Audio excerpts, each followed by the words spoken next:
प्रश्नावली 11वीं question number 5 important. हालांकि आएगा नहीं वैसे।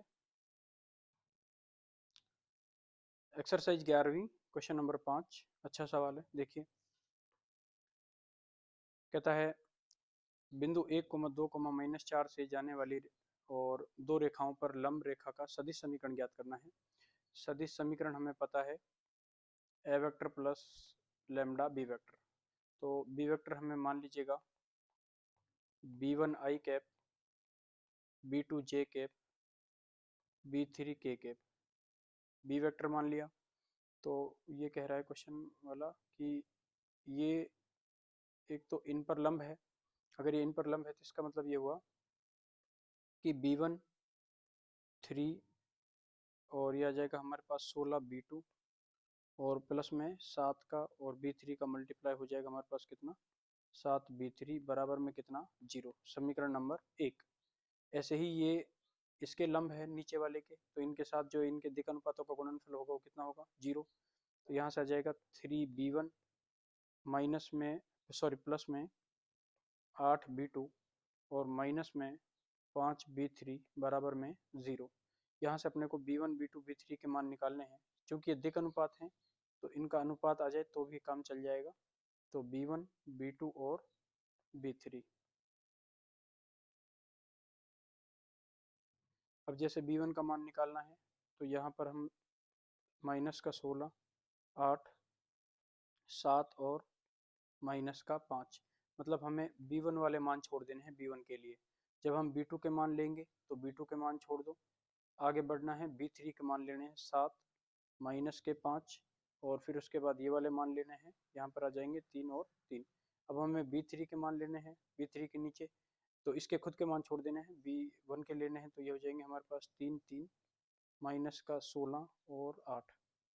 इसको हल करेंगे, इसका गुणा इससे, इसका गुणा इससे, तो b1 अपॉन आ जाएगा हमारे पास 80 माइनस का 56 बराबर में b2 अपॉन इसका गुणा करेंगे 21 और ये हो जाएगा माइनस माइनस प्लस 15।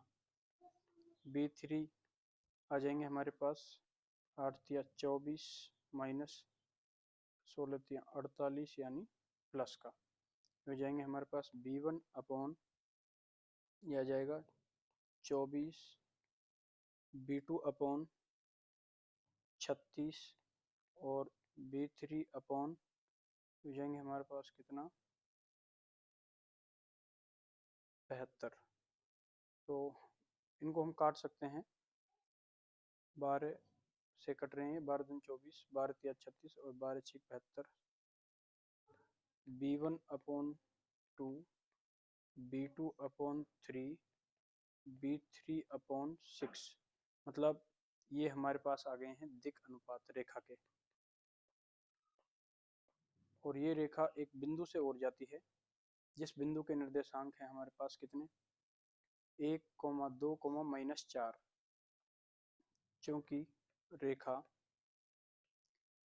1, 2, -4 बिंदु से जाती है,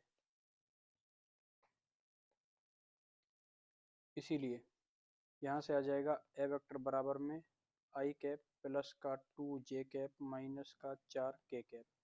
और दिक् अनुपातों से हम बनाएंगे बी वेक्टर। बी वेक्टर बन जाएगा 2 I cap plus 3 J cap plus 6 K cap. आपको सदिश रूप पूछा गया था तो रेखा का सदिश रूप हम ज्ञात करेंगे आर वेक्टर बराबर में A vector plus lambda B vector. R vector बराबर ए वेक्टर का मान आपके पास I cap plus 2 J cap minus 4 K cap plus lambda. B vector का मान दे रखा है 2 I cap plus 3 J cap plus 6 K cap.